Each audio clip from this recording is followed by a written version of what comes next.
Hello everyone, कैसे हैं आप। आज की शुरुआत एक और पोइम के साथ। और ये जो पोइम है वो पोइम नंबर 6 छठी पोइम है। और चौथी पोइम बताया था आपको डिलीटेड थी। पांचवी पोइम हम कर चुके हैं, द बोल पोइम। उसकी वीडियो है, आप वो भी देख सकते हो। आज जो पोइम है वो है अमांडा। अब अमांडा के बारे में रॉबिन क्लेन के द्वारा बहुत सारे बच्चों को, टीचर्स को तो यही नहीं पता ये रॉबिन क्लेन मेल है या फीमेल है। अब बताओ, आप क्या लगता है आपको? मेल लगता है ना रॉबिन क्लेन, लगता है ना? हाँ, तो ये ऑस्ट्रेलियन ऑथर है और मोस्टली बच्चों की, ऑस्ट्रेलियन ऑथर है और बच्चों की बुक्स लिखते हैं ये ज़्यादातर। इनका फुल जो नाम है वो रॉबिन मैकमाउक्लेन। क्या बोला है? रॉबिन मैकमाउक्लेन,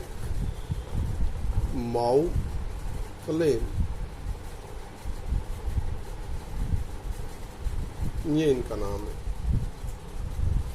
अब बात करते हैं अपनी पोइम की, अमांडा। अब इसमें क्या है, एक मदर के द्वारा लगा लो आप, या एक टीचर के द्वारा कोई एक अच्छी उपदेश दिया गया है। You can say a kind of propel.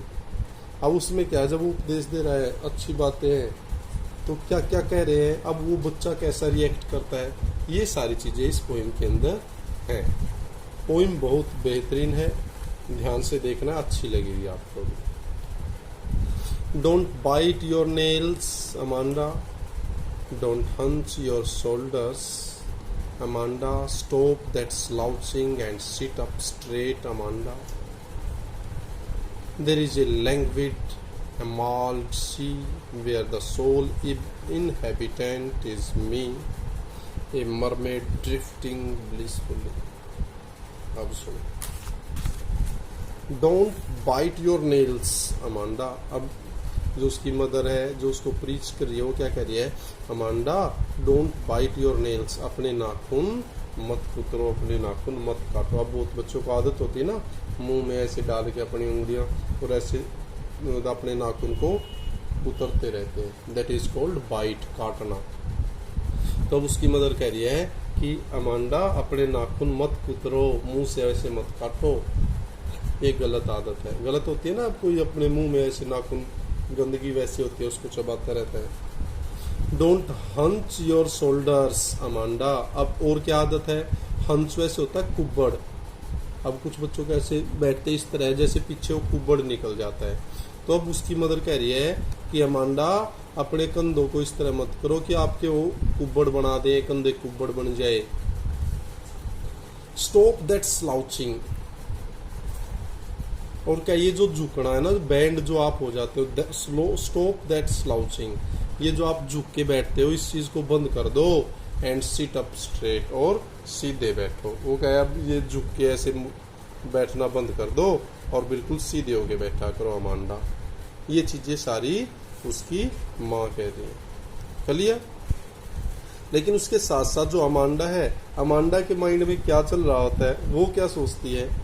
There is a languid emerald sea. There is a languid, निस्तेज, सुस्त, बिल्कुल स्टैग्नेशन आया हुआ, शिखर जो है वो। एमराल्ड वैसे तो पन्ना होता है, ये हीरा पन्ना होता है ना, वो जो मणि टाइप जो चमकता है, वो उसको बोलते हैं एमराल्ड। अब पन्ना, लेकिन यहाँ पर ये ग्रीन कलर को शो कर रहा है। There is a language emerald sea. अब समुद्र का रंग कैसा है? जो नीला नीला हरा हरा रंग है ना, उसको शो कर रहा है। तो अब ये अमांडा अपने माइंड में क्या सोच रही है? फैंसी में, अपनी कल्पना में सोच रही है कि एक काफी सुस्त, बिल्कुल शिखर फैला हुआ, विस्तृत ग्रीन ग्रीन कलर का समुद्र है, और जहाँ का सोल इनहैबिटेट, सोल होता है एकमात्र, अकेला, इनहैबिटेंट, निवासी, इज मी। ये काफी बड़ा फैला हुआ विस्तृत समुद्र है, नीले रंग का, हरे रंग का, और उसका एकमात्र, उसमें और कोई नहीं रहता, एकमात्र सोल इनहैबिटेंट ये अमांडा है। ए मरमेड ड्रिफ्टिंग ब्लिसफुली। वो क्या, एक मरमेड, एक जलपरी की तरह, मृतांगना, मत्स्यांगना, मत्स्य स्त्री आप कह सकते हो, जलपरी इस तरह आप कह सकते हो, जो जिसका आधा शरीर मछली का, आधा स्त्री का होता है। तो मत्स्य स्त्री कह सकते हो, मत्स्यांगना कह सकते हो। तो अब वो कह रहा है कि मैं तो एक मरमेड की तरह हूँ जो ड्रिफ्टिंग बह रही हूँ ब्लिसफुली, अपने पूरे आनंद के साथ, खुशी के साथ, जो उस सुस्त पड़े समुद्र की एकमात्र निवासी हूँ और उसमें आराम से अपना विचरण कर रही हूँ, ड्रिफ्ट कर रही हूँ ब्लिसफुली, पूरे आनंद और खुशी के साथ। समझ में आया ये पैराग्राफ? बिल्कुल अच्छी तरह। अब इसमें कुछ वर्ड्स मीनिंग आए थे सॉरी, वो भी आप साथ साथ देख लें। हंस था, हंस को कुबड़ बोलते हैं। जब आप इस तरह बैठते हो कि आपका कूब निकल जाता, दैट इज कॉल्ड हंस। बैंड करना भी होता है हंस, बैंड, झुकाव, मोड़। बाइट, बाइट होता है काटना। नेल, नेल होता है नाखून। शोल्डर्स, आपके कंधे। स्लाउचिंग, स्लाउचिंग भी झुकना होता है। स्ट्रेट, सीधा। लैंग्वेज, सुस्त, निस्तेज। एमराल्ड, ग्रीन या पन्ना, वैसे यहाँ पे ग्रीन जो कलर है उसको रिफ्लेक्ट कर रहा है। सोल, एकमात्र। इनहेबिटेंट, निवासी। मरमेड, मत्स्यांगना, मत्स्य स्त्री वो। ड्रिफ्ट, बहना, चलना, तैरना, विचरण करना। ब्लिसफुली, पूरे आनंद के साथ, हर्षोल्लास के साथ। क्लियर? तो ये पैराग्राफ के ये वर्ड्स मीनिंग थे और ये उसकी एक्सप्लेनेशन थे। आशा करता हूँ आपको समझ में भी आया होगा। अगले पैराग्राफ की तरफ चलते हैं। Okay, start now. Next paragraph. Did you finish your homework Amanda? Did you tidy your room Amanda? I thought I told you to clean your shoes, Amanda. I am an orphan roaming the street. I pattern soft dust with my horse barefoot. The silence is golden, the freedom is sweet. ये paragraph है। अब इसको देख लेते हैं। Did you finish your homework, Amanda? अब उसकी mother फिर कहती है, अब बच्चों को ऐसे ही तो शिक्षा देते हैं पेरेंट्स या बड़े बुजुर्ग, तो अब सेम फिर उसको कहा जाता है, did you finish your homework Amanda? Amanda, क्या आपने अपना होमवर्क पूरा कर लिया है? फिर पूछा जाता है, did you tidy your room? Tidy होता है क्लीन करना, साफ करना, सफाई करना।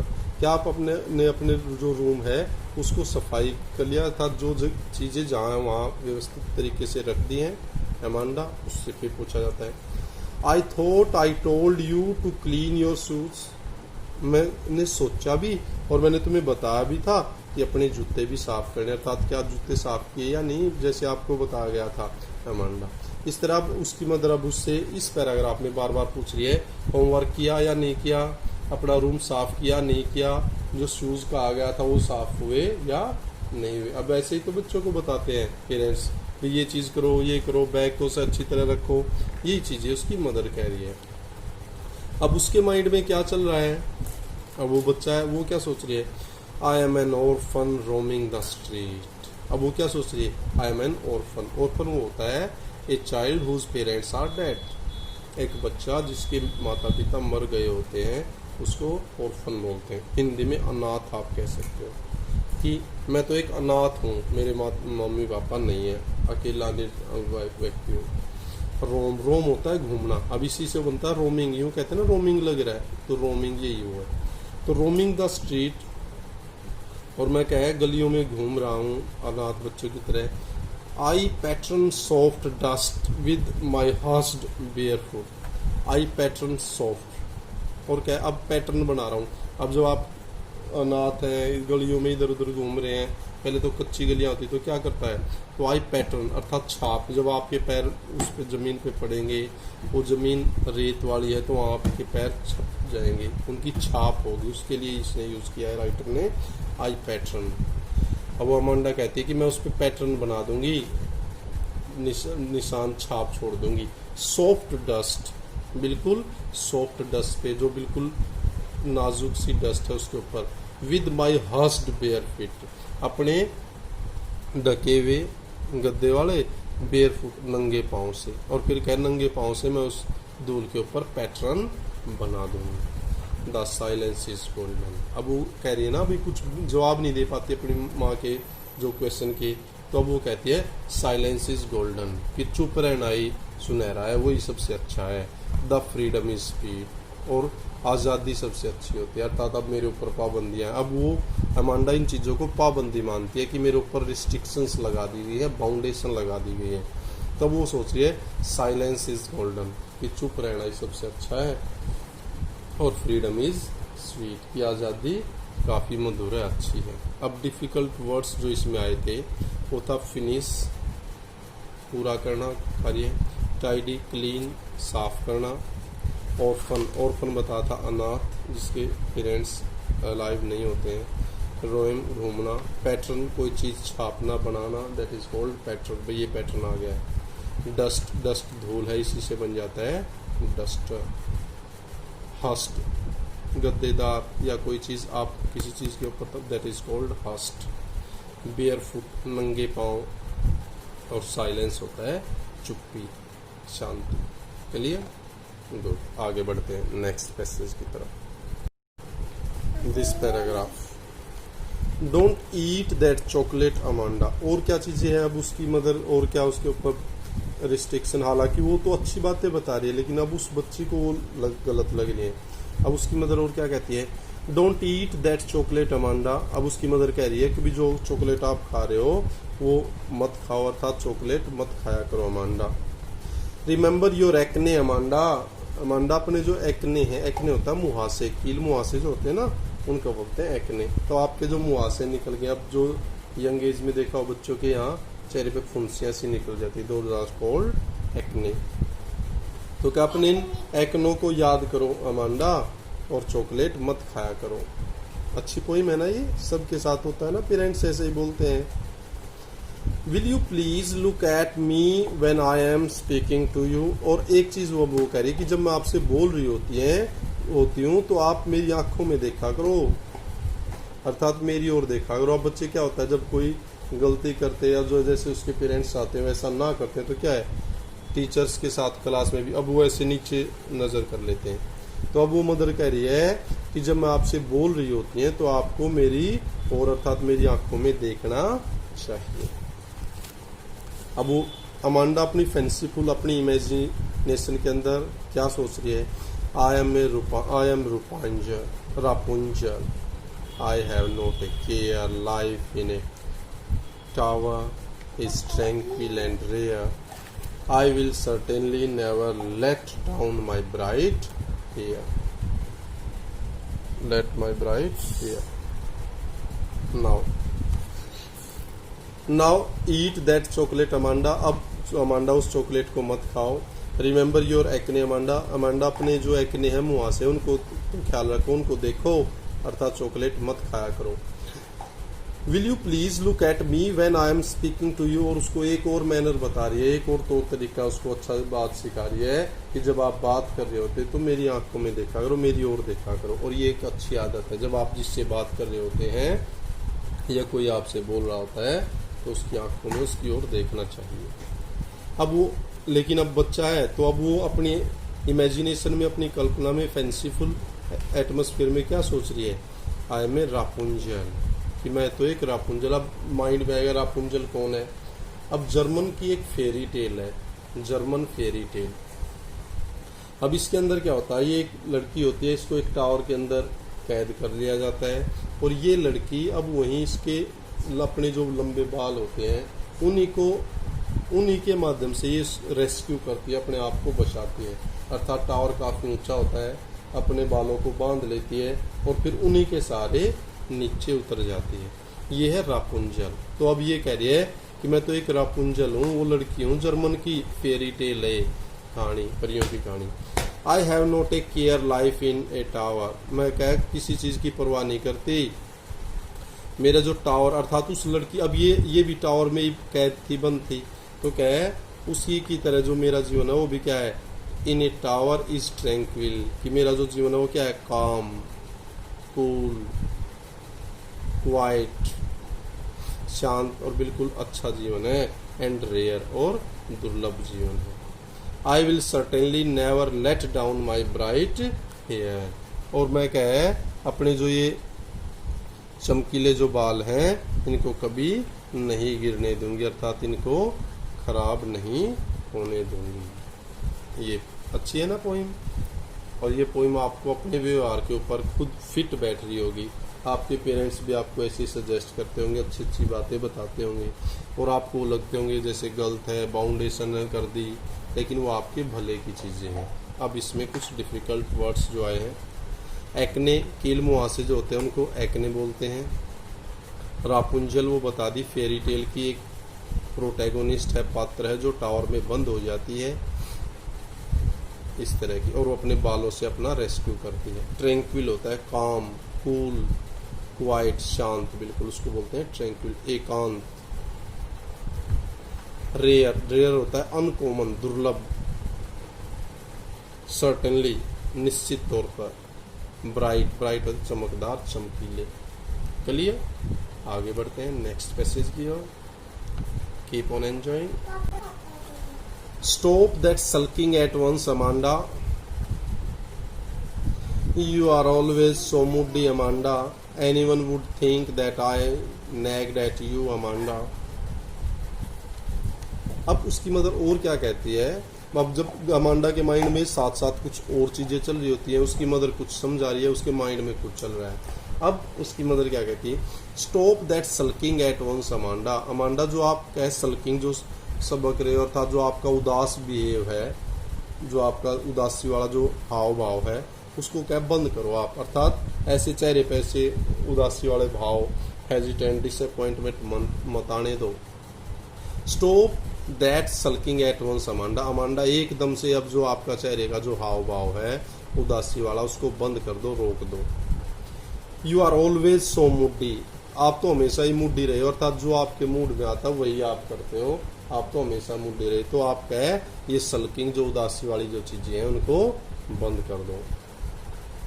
एनीवन वुड थिंक दैट कोई अगर कोई देखेगा तो क्या, एनीवन वुड थिंक दैट, कोई ना कोई ये सोचेगा जो देखेगा, आई नैग्ड एट यू, कि मैं, अब नैग्ड क्या होता है, किसी चीज को करने के लिए किसी को बार बार कहना, या किसी काम के लिए किसी की कंप्लेंट करना। बार बार ये कहना, अरे चॉकलेट क्यों खा रहा है, रूम साफ क्यों नहीं किया, शूज साफ क्यों नहीं किए, बार बार ये जो आप कहते हो, दैट इज कॉल्ड नेगिंग। तो क्या भाई आप ऐसे उदास मत हो, आप तो मूडी हो, और अब आप ऐसे मत शो होने दो कि कोई ये सोचे कि मैं आपको नेग्ड एट यू, कि आपसे बार बार कोई चीज़ करने के लिए कहती हूँ, किसी चीज़ की शिकायत करती हूँ, तो आप ऐसा मत महसूस होने दो अमांडा।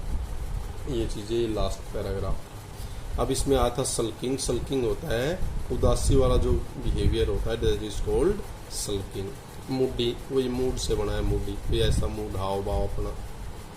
नेग, किसी काम को करने के लिए बार बार कहना, या किसी काम को अच्छी तरह ना करे तो शिकायत करना, दैट इज कॉल्ड नेग। ये इसके वर्ड मीनिंग थे और ये आपकी पोइम थी। अब ये पोइम आपने अगर देखी है तो काफ़ी इंटरेस्टिंग पोइम है, और बच्चों के ऊपर तो ये शूट बहुत अच्छी तरह करती है, क्योंकि आपके पेरेंट्स भी इसी तरह आपके ऊपर, वो बातें तो अच्छी होती हैं, आपके हितकारी होती हैं, लेकिन आप उनको नेगेटिव सोचते हैं, आपके माइंड में कुछ और चल रहा होता है। ये पोइम इसी से रिलेटेड थी, बेहतरीन पोइम थी, इंटरेस्टिंग भी थी, और आपकी लाइफ को कहीं ना कहीं टच करती हुई पोइम थी। तो ये पोइम थी। आशा करता हूँ आपको ये पोइम अच्छी लगी होगी। इससे पहले भी 4 या 5 पोइमें आपके चैनल के ऊपर उपलब्ध हैं, तो आपसे एक बार फिर रिक्वेस्ट, आप इस चैनल को सब्सक्राइब कर ले, ताकि जो भी नई वीडियो आए आपको सबसे पहले मिले, और आप उस पर ग्रामर का कोई भी टॉपिक है वो देख सकते हैं, कोई पोइम चाहिए वो देख सकते हैं, और अब सारे चैप्टर्स की वीडियो भी उसके ऊपर अपलोड हो जाएगी। Thank you, thanks a lot, keep on enjoying, stay at home, stay safe. Thank you, thanks a lot.